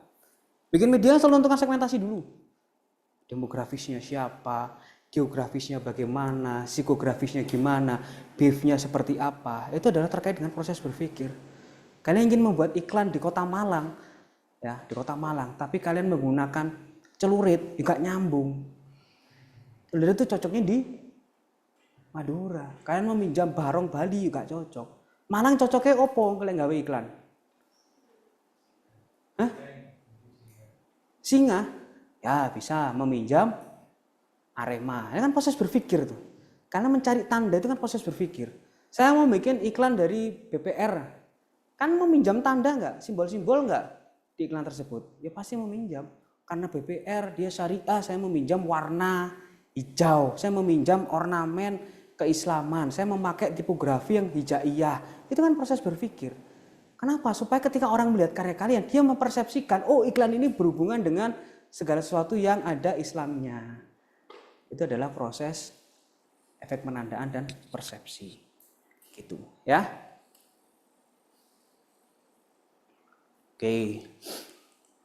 Proses psikologis atau persepsi yang terjadi dalam otak dapat menghasilkan 3 hal yang berbeda. Pertama adalah kognisi, yang kedua adalah konasi, yang ketiga adalah emosi. Kognisi berhubungan dengan pengenalan, konasi berhubungan dengan motif, kekuatan dalam diri untuk bertindak, emosi berhubungan dengan senang atau tidak senang. Ini ada di otak kita secara sepersekian detik ini munculnya. Contoh. Ini saya selalu ngasih contoh ke teman-teman kelas reguler ya. Saya nggak tahu kenapa kalau mereka ketemu saya itu selalu nunduk. Apa saya mesti nunduk itu? Pura-pura nggak kenal. Saya juga nggak kenapa Bapak ini. Kenapa kalian tidak kenal? Itu adalah proses apa? Proses konasi berhubungan dengan kekuatan dalam diri untuk bertindak. Gitu loh. Karena apa-apa mau mikir-mikir dewe pas melaku. Ya, pernah kayak gitu ya? Kalian jalan tuh ya, jalan di suatu jalan atau setapak, tiba-tiba kalian mau mikir dewe. Kakek kalian tiba-tiba kalian angkat lebih tinggi. Ya karena secara tidak sadar kalian mengalami apa? Proses efek semiosis, ada penandaan di situ. Sehingga kalian berpersepsi, ono apa morek. Baru kalian mengamati, kan apa-apa. Tapi proses itu sepersekian detik tuh. Relate gak? Pernah ngalamin gak? Mau megang panci, gak panas, cekel. Memegang ceret seperti itu. Ya, itu adalah proses penandaan atau persepsi. Kalau dihubungkan dengan yang tadi, yang di awal, efek logikal itu berhubungan dengan kognisi, efek energetis berhubungan dengan konasi, efek emosional berhubungan dengan emosi. Ini kalau disepadankan dengan teori Peirce yang sudah ada di slide sebelumnya. Gitu. Efek logikal adalah efek berupa pemikiran atau kognisi, pemikiran ya, kognisi yang timbul dalam benak subjek ketika menghadapi sebuah objek. Maka kemunculan efek logikal terkait dengan proses berpikir, namun efek ini tidak termasuk dalam pengalaman estetis. Jadi pengalaman ini bisa berulang-ulang. Karena kalau pengalaman estetis ya sudah dirasakan sekali seumur hidup. Contohnya apa? Pengalaman estetis itu ketika kalian pergi ke Bromo untuk pertama kalinya lihat sunrise dari atas. Wah, luar biasa nih. Diulangi lagi nggak sama pengalamannya. Itu disebut dengan pengalaman estetis.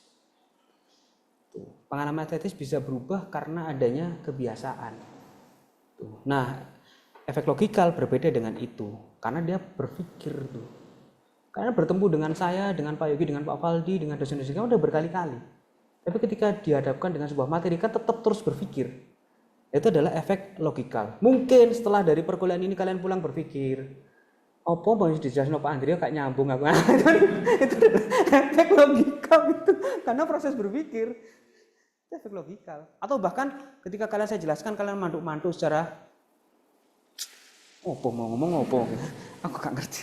Itu adalah efek logikal. Ya, jadi efek logikal itu sama seperti ini. Ada informasi awal, lalu dilihat dari indera dan otak, lalu ada objek. Ini selalu berhubungan karena prosesnya tidak pernah putus. Dan tidak boleh putus nih. Karena kalau putus selesai berpikirnya. Antara informasi awal, berarti pengalaman kalian sebelum-sebelumnya dihadapkan dengan objek. Objek itu kalian rasakan dengan indera. Dan indera itu diolah di otak. Ya, jadi nilai estetis, subjek estetis dan ada objek estetis. Oke. Ini proses berpikir. Efek selanjutnya adalah efek energetis. Efek berupa gerakan pada subjek yang terjadi saat berhadapan dengan objek. Contohnya, nih, ya, ketika terjadi sebuah gol dalam pertandingan sepak bola, seorang supporter akan berteriak dan berjingkrak kegirangan. Namun demikian berbeda dengan efek logikal. Ya, jadi tidak pengalaman estetis, dia langsung kaget nih. Adalah efek energetis berupa gerakan. Lalu ada efek emosional. Efek emosional. Nih, efek berupa perasaan ketika subjek menghadapi suatu objek. Contoh, saat bertemu dengan atau bertemu ular ya, seorang merasa takut, ketemu ular takut. Tapi berbeda dengan efek logikal yang berupa pemikiran seperti pemahaman bahwa ular itu binatang buas atau berbisa, dan juga berbeda dengan efek energetis yang berupa gerakan menjauh dari ular tersebut. Sehingga bisa jadi ketika subjek itu bertemu dengan objek, ketiga efek itu bisa berjalan secara bersamaan, beriringan dan juga saling melengkapi. Contohnya ketika ketemu ular, kalian mundur itu adalah efek energetis, ya. Kalian takut itu adalah efek emosional, lalu kalian melihat bahwa binatang itu ada binatang buas adalah efek logikal, itu bisa jalan bersamaan. Itu yang menimbulkan efek wow and aha. Efek emosional itu dibagi banyak banget. Ya, efek emosional itu dibagi banyak banget. Yang pertama ada kategori superordinat, ada kategori dasar, ada kategori subordinat. Ada super, ada dasar, ada sub. Apa aja klasifikasinya? Nih, oke ya. Jadi superordinatnya itu ada dua, ada positif dan negatif.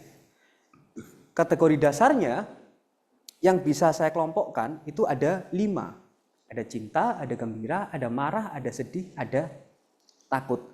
Nah, untuk subordinatnya itu ada banyak. Ada cinta itu ada mesra, ada tergila-gila. Kalau gembira itu ada bahagia, ada bangga. Kalau marah itu ada bermusuhan, jengkel, cemburu, jijik. Kalau sedih itu ada duka cita, derita, kesepian, dan bersalah. Yang terakhir kalau kita ngomongin takut itu berarti ada khawatir dan juga ada horor. Nah, biasanya kalau kita memakai efek emosional pada merchandise, yang kita gunakan adalah positif yang gembira, yang bahagia dan bangga. Orang mendapatkan sebuah merchandise itu ada kebanggaan tersendiri. Kenapa? Karena bisa jadi itu adalah limited edition. Bisa jadi itu special edition. Jadi ada kebanggaan karena merchandise itu tidak bisa diulang lagi. Beda dengan souvenir. Ada rasa bahagia, tiba-tiba dapat merchandise. Walaupun dia tidak sadar. Tidak sadar dan tidak tahu kalau ada merchandise, maka dia ada kebahagiaannya. Itu biasanya dipinjam tuh. Efek emosionalnya. Ada efek wow and aha-nya. Gitu. Pernah kalian membayangkan orang dapat merchandise lalu khawatir? Hah? Pernah nggak? Atau pernah berpikir konsep seperti itu nggak? Teman-teman yang online pernah berpikir seperti itu nggak? Kalian mendapatkan merchandise lalu kalian merasa khawatir? Enggak, Pak. Belum sih. Ada loh itu. Kalau kalian beli mobil Rolls Royce, kalian dapat merchandise payung di dalam mobilnya. Payung itu kalian ambil, kalian gunakan keluar, bos, diincar penjahat. Mesti sugih. Karena payung itu tidak dijual terpisah. Gak bisa kamu beli payung itu. Jadi seperti itu konsepnya. Tapi nggak gitu juga ya, orang pakai mobil Rolls Royce bawa payungnya itu sudah merasa bangga. Belum Bisa belum ke sana kayaknya, Pak. Belum bisa beli Gak usah ke mobilnya. sana deh, gak usah ke sana, kejauhan berpikirnya, susah nih seperti itu. Nanti kayak kita kemarin debat aqua, Mbak ya. Debat aqua antara apa Mbak kemarin katanya Pak Yogi? Enggak wow. Fatal dan juga keren. Antara fatal dan juga keren, tergantung dari peroleh berpikirnya. Jadi nanti ketika saya memberikan materi merchandise, selain kalian menentukan brand dan juga STP-nya, kalian juga menentukan efek yang harus ada di sini. Efek ini muncul karena ada tanda yang kalian berikan pada merchandise kalian. Tanda itu berupa semiotika. Jadi begitu korelasinya, ya. Itu korelasinya. Yes. Ada pertanyaan teman-teman? Silakan. Ya Mbak Tri. Oh ya, kan biasanya tuh merchandise tuh kan nggak diperjualbelikan ya, Pak ya? Benar. Nah, tapi tuh ada kayak misalkan influencer atau YouTuber gitu kayak dia punya produk, isinya tuh kayak ya mungkin dia YouTuber apa gitu, terus Yes. jual kaos, tapi dia tuh nyebutnya tuh as a merchandise-nya dia, gitu kayak gimana? Oke. Atta Halilintar gitu ya contohnya ya. Iya, gitu. Oke, Halilintar. Dia nyebutnya merchandise. Apakah itu salah? Ya, karena dia nggak tahu konsep merchandise dan konsep souvenir. Itu aja jawabannya, Mbak. Makanya minggu depan akan saya jelaskan konsep dasar merchandise dan konsep dasar dari souvenir. Supaya teman-teman at least bisa tahulah bedanya seperti apa. Itu yang membedakan kita dengan orang-orang yang tidak belajar desain. Gampangnya seperti itu. Kalau mereka menyebutnya itu merchandise nggak apa-apa, itu hak-hak mereka. Itu kan urusan mereka gitu loh. Sama kalau kita dihadapkan pada sebuah klien yang kepingin desain yang rame gitu ya. Terus pokoknya kalau desain tuh semua informasi harus masuk. Tapi konsepnya kan nggak seperti itu. Ada yang namanya layout, ada yang namanya keseimbangan, Ada yang namanya balance. Tapi gimana? Kita mau edukasi enggak? Nah, cara mengedukasinya gimana? Paling gampang ya dari diri kita sendiri. Kita memberikan pengertian pada diri kita bahwa itu adalah bukan merchandise, itu adalah souvenir. Itu udah cukup. Apakah kita harus memberitahu Atta, kamu salah Atta. Mending nggak tahu dan nggak mau tahu. Bodoh amat, siapa Anda? Yang penting lakukan gitu. Tapi secara keilmuan ya itu bukan disebut merchandise. Walaupun di beberapa brand atau di beberapa orang itu menyebutnya merchandise, nggak apa-apa, itu bukan hal yang salah. Karena budaya kita belum siap untuk menerima sesuatu yang benar, walaupun kita tahu itu benar. Paham ya? Seperti itu. Begitu Mbak Tri jawabannya. It's okay. Ya, makasih Pak. Oke, ada yang lain mungkin? Yes, pakai mic biar teman-teman di online dengar. Permisi. Jadi intinya untuk efek penandaan atau dan persepsi ini adalah kayak bagaimana proses sebuah kayak respon atau mungkin cara bereaksi dari ketika kayak seseorang sudah melihat sebuah tanda gitu. Iya, benar. Ketika orang sudah melihat tanda itu ada efek emosional dan itu kan bisa kita atur, Mas. Kita sebagai pemproduksi tanda dalam sebuah lingkup brand, kita kan bisa mengatur itu. Untuk menunjukkan apa? Brand equity tadi, brand image tadi, brand awareness tadi. Sebenarnya brand awareness, brand image itu muncul karena kita dihajar oleh tanda-tanda terus, Mas. Efek emosional dalam produk Apple. Kenapa kok Apple bisa menjadi produk yang kuat? Karena secara tidak langsung kita dihajar oleh tanda-tanda yang diberikan oleh Apple. Dan itu efeknya adalah efek logikal, efek emosional juga. Misalnya ada handphone jatuh, yang satu Vivo, hancur berantakan, yang satunya Apple. Kan kita, Apple biasa pasti kuat. Nah, itu kan efek yang muncul dari apa? Dari kita dihajar oleh iklan-iklan yang terus bermunculan dari Apple. Itu adalah proses menjadi top of mind dan juga brand image. Nah, menurut kamu bagaimana seorang itu bisa aware dari unaware ya, ke aware atau ke recognition kalau tidak dihajar oleh tanda dan efek yang dimunculkan dari sebuah brand, dari sebuah media yang dirancang. Dari mana coba? Iya, dari tanda itu tadi. Mengapa iklan sabun muka pakai orang cantik? Garnier, Pond's, pakai siapa endorsementnya? Tiara Andini, ya. Kenapa nggak pakai Empok Ati itu? Karena efek logikalnya, wah mesti Wahyu juga Tiara. Kenapa kok Ponsmen pakai Iqbal Ramadan? Kenapa nggak pakai Tukul Arwana? Karena ada efek emosional yang ingin disampaikan oleh iklan tersebut, Mas. Sehingga memang erat sekali hubungan antara semiotika dan desain. Tapi bagaimana kamu bisa melogikakan itu kalau kamu tidak biasa memproduksi dan melihat tanda tadi? Nah, berkesinambungan itu infinity, tidak akan pernah lepas. Memproduksi, membaca, seperti itu. Mana yang lebih dahulu? Ya sama seperti telur dan ayam, mana yang lebih dahulu?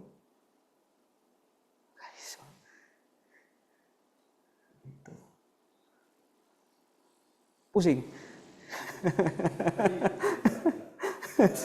Jadi kalau misalkan kayak contoh kasus kayak Adidas, Yes. itu kan mungkin terkenalnya juga selain dari logonya, tapi juga super grafisnya. Ya. Kan ada merchandise yang identik dengan garis tiga itu udah hasil. Iya. Itu berarti super grafis bagian dari tanda. Iya. Bagian dari tanda. Kan dia menghasilkan sebuah efek, Mas. Apa efeknya? Logikal. Orang kan berpikir, oh garis telu ini Adidas, ternyata dilihat Abibas. Oh garisnya 4 tiba kan meminjam tanda itu. Kan ada itu. Abibas. Garis 4. Ternyata garisnya 3. Bukan Adidas, Abibas. Itu adalah proses peminjaman tanda, Mas. Efeknya efek apa? Ya efek berpikir, logikal. Apakah ada efek emosionalnya? Ada, orang ketawa, Mas. Ini kan menimbulkan kebahagiaan, Mas. Akhirnya kan kita ingat merek Abibas. Lah berhasil kan? Berhasil. Gorio Rio, Rodeo kan akhirnya kita tahu iklan itu. Ya gara-gara apa ya? Gara-gara peminjaman tanda itu tadi. Ada efek emosionalnya itu tertancap, ada efek logikalnya. Oh berarti, Symbian pernah ditunjukkan Pak Handri yang warnanya meniru Oreo. Dari awalnya kamu tidak tahu kan menjadi tahu. Itu kan efek logikal berpikir. Karena ada tanda yang dipinjam oleh Rodeo dan Goryeo untuk iklannya atau produknya sendiri. Itu semiotik. Makanya desain itu erat hubungannya dengan semiotika. Nggak bisa lepas. Nggak cuman desain aja ya. Fotografi, videografi, ilustrasi juga sama. Tapi tidak akan saya bahas di sini. Panjang nanti itu sampai jam 1 isuk ya. 1 pagi. Kasihan Mbak Palifa harus pulang jauh ya. Pulang saya Pak, saya mau pulang Pak. Silahkan, ada pertanyaan lain. Ini Mas Andi ini biasanya yang mau nanya ini, enggak hari ini. Dari depan tadi kan, Mbak. Oke, nah, segitu ya teman-teman ya. Jadi itu tolong diperhatikan, bukan perkara nanti merchandise saya bentuknya seperti apa, bukan nanti finishingnya kayak gimana, bukan nanti jumlahnya harus berapa, tetapi apakah merchandise saya bisa menancap di benak target audience sebagai pengingat sebuah brand. Itu yang kalian pikirkan.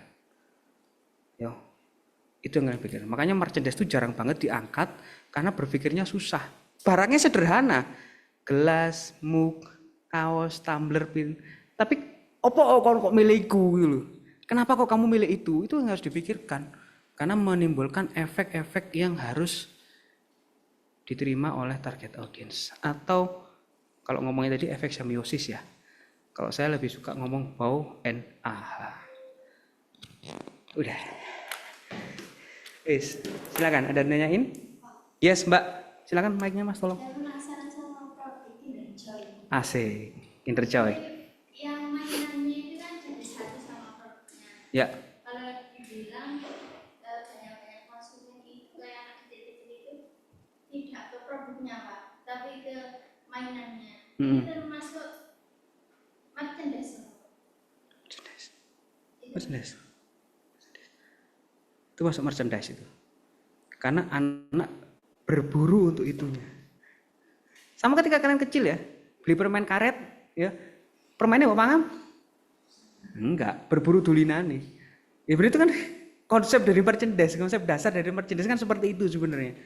Kita ingin banget mendapatkan itu. Sampai mati aku kudu entuk iki. Apa Kinder Joy dimakan sama anaknya? Enggak, dibuka dibuat. Mae ngamuk-ngamuk, tuh lanak-lanak hati kamu wes karuan gitu ya. Itu yang terjadi. Makanya dia minggu depan aja lah, jangan sekarang ya. Tak eman-eman buat minggu depan, konsep dasar merchandise. Supaya ada rasa kangennya kalian. Ya. Ada lagi pertanyaan?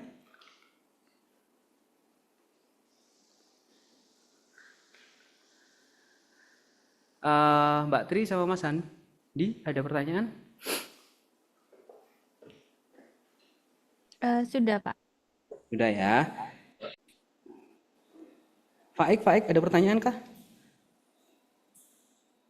Sudah, Pak. Sudah. Arham? Minggu kemarin, hari Selasa kemarin Arham ngobrol terus ya. Silakan. Halo.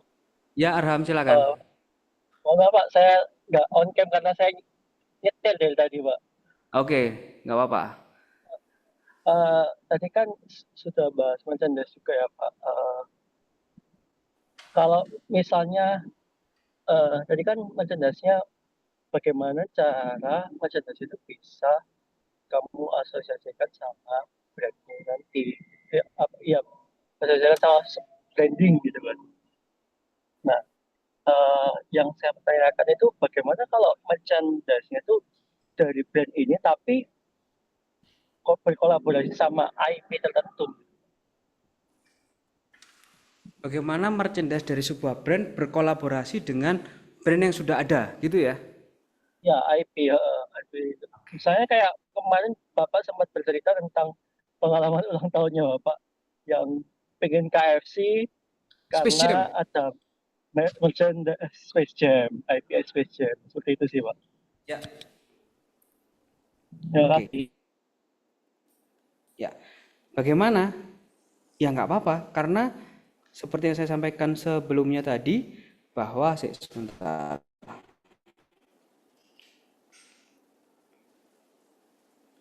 konsep dari equity brand, ya, ekuitas brand ya adalah membangun, meminjam dan juga membeli. Jadi cara supaya sama-sama kuatnya, akhirnya ada yang namanya kolaborasi. Nggak apa-apa, itu masih diperbolehkan. Sama seperti KFC kolaborasi dengan Hirono, sama seperti Popmart kolaborasi dengan Little Princess. Nggak apa-apa, sama-sama saling membantunya. Tinggal mana yang lebih kuat. Siapa yang mau dijadikan support untuk yang satunya. McD sering bekerja sama dengan brand-brand yang sudah ada. 21 bekerja sama dengan Marvel membuat merchandise. Itu nggak apa-apa, itu boleh. Karena itu adalah konsep dari ekuitas merek. Makanya tadi di awal saya sampaikan bagaimana cara memperoleh ekuitas merek. Ya dengan cara membangun, dengan cara meminjam, dengan juga cara membeli. Apa itu sah? Sah selama itu dilakukan dan ada kerjasamanya. Gak apa-apa, karena sama-sama diuntungkan kedua belah pihak, sangat-sangat diperbolehkan. Tuh. Asia bekerja sama dengan penyedia merchandise, misalnya tumbler sebagainya, boleh. Siapa yang lebih diuntungkan? Ya sama-sama diuntungnya. Simbiosis, mutualisme, itu nggak masalah. Itu konsep brand masih bisa seperti itu, dan itu sah-sah saja, Arham. Nggak ada masalah selama saling menguntungkan. Kalau tidak menguntungkan ya berarti ya bukan konsep ekuitas merek dong. Begitu. Pak, Ya silakan. kalau yang kayak katanya Mas Arham tadi kayak Happy Meal gitu kan, dia kan sering kayak kolaborasi sama apa gitu kan. Tapi Bener. biasanya tuh ada case-case yang lebih terkenal itu kolaborasinya kayak misalkan dia sama Pokemonnya yang jadi rame gitu loh. Tapi jadinya emang naik gitu penjualannya karena orang kan kayak, oh ini limited edition gitu. Berarti itu yang bebas gitu menonjolkan yang McDonald's-nya atau Pokemonnya gitu. Iya bebas, tergantung dari kesepakatan antara McD dan juga Pokemon. McD dan Pokemon udah sama-sama terkenalnya di pangsa pasar yang berbeda. Pokemon di action figure dan game dan film ya, McD di makanan. Mereka tidak akan berebut pasarnya, Mbak. Jadi sah-sah saja, kecuali kolaps antara Pepsi dan Coca-Cola. Susah. Siapa yang mau mengalah? Ya mungkin mereka akan sama. Oke, McD akan collab dengan Pokemon. Kenapa? Karena yang laku adalah makanan regulernya. Happy Meal-nya tidak begitu laku. Karena emak-emak sekarang malas tuku Happy Meal, lebih baik anaknya ditukono McD lek gantek dipangan mbek mae kan gitu ya. Konsepnya seperti itu. Makanya dia dibelikan McD yang panas, yang ada telurnya dan sebagainya. Happy Meal tidak laku. Dia menggandeng apa yang dekat dengan anak-anak. Oke, pakai Doraemon, pakai Pokemon, akhirnya dijadikan satu. Terserah mana yang mau naik dulu. Pokemon juga nggak ambil pusing, Mbak. Pokemon juga bisa memilih. Oke, saya pakai Pokemon tadi ya katanya. Pokemon. Saya pakai action figure yang Bulbasaur gitu ya. Saya pakai action figure yang apa sih Pokemon tuh? Charizard gitu ya. Saya pakai Pokemon yang Pikachu atau apa. Itu kan bisa aja. Boleh saja. Bahkan BTS pun juga mensupport beberapa produk yang ada di KFC, McD, saya nggak paham. McD pakai BTS, Mbak. Siapa yang diuntungkan? Ya dua-duanya sama untung. Karena merasa BTS itu masuk ke Indonesia masih baru, dia menyasar pangsa yang lebih luas. McD juga mengambil kesempatan itu untuk menjual makanannya dalam bentuk bundling. Sama-sama diuntungkan. Dan tidak mungkin mereka akan collab kalau salah satunya akan jatuh atau rugi, nggak mungkin. Setahu saya tidak mungkin terjadi ya. Nggak ada orang dengan bangganya, gak apa-apa tak melo aku. Kamu sing munggah aku tak tetap di ngisor, nggak ada. Setahu saya seperti itu. Sepemahaman saya seperti itu. Begitu Mbak Tri sama Mas Arham jawabannya. Terima kasih, Pak. Bahkan juga Le Mineral meminjam pemain nasional yang masih dinaturalisasi. Diaspora dipinjem. Apakah bisa menggeser Aqua? Itu tetap ora iso. Tetap gak iso. Karena Aqua itu membangun dia. Built-in dari tahun 80. Lah kalau Le Mineral dia kan meminjam. Yang nggak akan lebih kuat pondasinya dibandingkan yang membangun. Kurang lebih kayak gitu. Begitu, ya. Ada jawaban lain. Ada pertanyaan lain?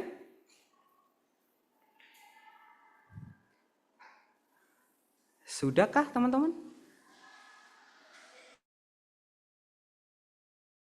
Oke, kalau tidak ada pertanyaan teman-teman, terima kasih. Kita ketemu minggu depan. Saya mohon maaf untuk teman-teman yang online karena sinyalnya hari ini kurang baik, ya. Jadi banyak sering putusnya. Semoga minggu depan bisa jauh lebih baik lagi, sinyalnya jauh lebih kuat, wifi-nya bisa nyambung, LAN-nya bisa lebih nyambung, supaya tidak terputus-putus lagi kayak hari ini. Minggu depan materi terakhir tentang merchandise, lalu akan memberikan tugas instruksinya, bisa kalian kerjakan sampai nanti di akhir UAS. Terima kasih, selamat malam teman-teman, selamat malam. Assalamualaikum warahmatullahi wabarakatuh. Terima kasih Pak. Sama-sama Mbak Tri, Mas Han, Mas Arham, Mas Faik.